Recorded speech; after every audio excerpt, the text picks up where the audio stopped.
Estás escuchando un devocional del reto Mujer Verdadera 365, Nuevo Testamento y Salmos. Día 93. Lucas capítulo 23, escrito por Valeria Arredondo, leído por Mirna Ortiz. El capítulo 23 de Lucas nos lleva a uno de los momentos más solemnes y gloriosos, el día en que el Hijo de Dios fue entregado en manos de pecadores. A lo largo del relato, vemos el contraste más profundo entre la injusticia humana y la compasión divina. Jesús es acusado falsamente, juzgado sin culpa y condenado a morir, mientras los verdaderos culpables, como Barrabás, son liberados. Pero aún en medio de tanta oscuridad resplandece la gracia. Llegó el día en el que Jesús fue llevado ante Pilato. Ese día trajo la mayor injusticia de la historia.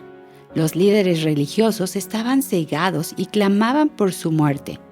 Pilato, aunque declaraba una y otra vez que no hallaba culpa en él, cedió a la presión del pueblo. Herodes lo recibió con curiosidad, quizás esperando ver algún milagro.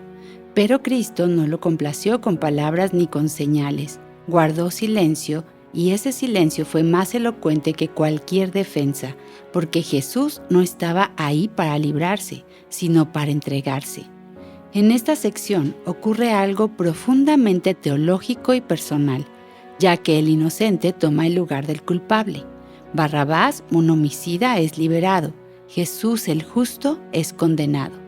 Cada vez que leamos este texto debemos recordar que somos como Barrabás, culpables pero liberadas por gracia. Jesús fue contado entre los transgresores para que nosotras fuéramos contadas entre las justas. Su silencio ante Pilato es la voz del amor que aceptó la condena que merecíamos para tener acceso al Padre. La siguiente imagen es Jesús cargando la cruz. ¿Imaginas el cansancio y la agonía? Simón de Cirene es obligado a ayudarle. Una multitud lo seguía y en medio de ellos un grupo de mujeres lloraba por él. Pero Jesús, aún en medio de su dolor, las mira y les dice: «No lloren por mí, lloren más bien por ustedes mismas y por sus hijos». ¿No te impresiona que incluso en su camino a la muerte, Jesús piense en los demás? No busca compasión, sino arrepentimiento. Puedo ver aquí el corazón de mi Redentor, lleno de gracia, aun cuando el peso de la cruz le corta la espalda. Cada gota de sangre que cae sobre el suelo del Calvario es una marca de esperanza para las generaciones futuras. Amada, caminar hacia el Gólgota fue más que un trayecto físico. Fue el camino de amor que tuvo como meta final la redención eterna. Jesús se sentó en el lugar de los culpables como un rey obediente que cumple la voluntad del Padre. El día sigue transcurriendo y vemos a Cristo crucificado entre dos malhechores que recibieron la misma condena. Los soldados se burlan, la gente mira toda esta escena y Jesús es desafiado a salvarse a sí mismo y desde aquella cruz pronuncia las palabras que nadie esperaría escuchar: «Padre, perdónalos porque no saben lo que hacen». ¡Qué amor tan incomprensible! En el momento de mayor injusticia, Cristo intercede por sus verdugos. En su agonía, Él no piensa en sí mismo, sino en los demás. Le dio un significado a esa cruz que representaba vergüenza para convertirla en el trono del perdón. Es ahí, en medio del dolor, que podemos ver una escena que resume el Evangelio. Uno de los ladrones lo insulta, pero el otro lo mira con fe. «Acuérdate de mí cuando vengas en tu reino». Aquel hombre no podía ni moverse, mucho menos reparar su pasado. Solo podía creer, y Jesús le responde con una promesa hermosa: «En verdad te digo, hoy estarás conmigo en el paraíso».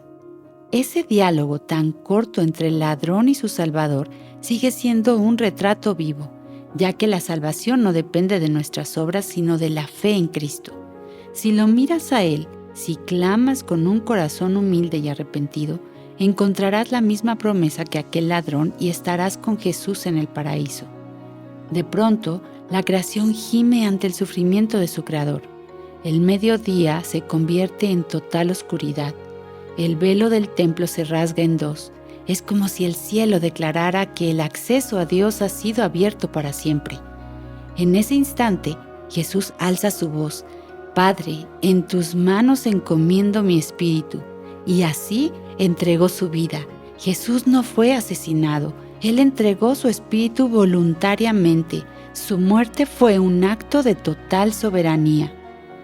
Un centurión romano que fue testigo de este sacrificio reconoció lo que muchos no quisieron ver. Ciertamente este hombre era inocente, y esto me hace pensar que hasta los corazones más duros se estremecen ante la santidad del Hijo de Dios. Encontramos al pie de la cruz a las mujeres y a algunos discípulos. Imagino esa imagen y solo puedo pensar en ellos con los ojos llenos de lágrimas al ver a su Maestro, su Señor, su Hijo muerto en el madero. Nosotras sabemos que este fue el cumplimiento del plan eterno del Padre y que el amor venció. José de Arimatea, un miembro del concilio que creía en el Señor, pidió su cuerpo y lo colocó en una tumba nueva. Las mujeres observaron en dónde lo pusieron y prepararon especias y ungüentos, pero decidieron esperar para descansar el día de reposo como mandaba la ley. Ese día, el cuerpo del Salvador reposaba, pero el plan de Dios seguía en marcha. Lo que parecía el final era el preludio en realidad. Quiero que notes el ejemplo que nos dan estas mujeres. Cuando todo parece perdido, desolado, desesperanzador, no se alejan del dolor, sino que lo enfrentan con amor. Esperaron en silencio sin saber que pronto sus lágrimas se convertirían en alegría. Hermana, a veces nuestra fe también se prueba en los silencios, cuando Dios parece callar, cuando no entendemos, cuando solo tenemos que esperar. Es entonces cuando aprendemos a confiar, sabiendo que también el silencio de Dios tiene propósito y esperanza. Este capítulo está cargado de emociones que en lo personal me abruman. Pocas veces lo he podido leer sin llorar. Lucas 23 nos narra el juicio, la crucifixión, la muerte y sepultura de Jesús. A lo largo de este relato, Cristo muestra compasión, perdón y autoridad soberana. Para meditar, ¿qué me enseña el silencio de Jesús ante la injusticia sobre cómo responder cuando me tratan mal? ¿Cómo puedo reflejar el mismo perdón que Jesús mostró, especialmente para quienes me han herido? Explora más recursos que te guíen a Cristo y su palabra en avivanuestroscorazones.com.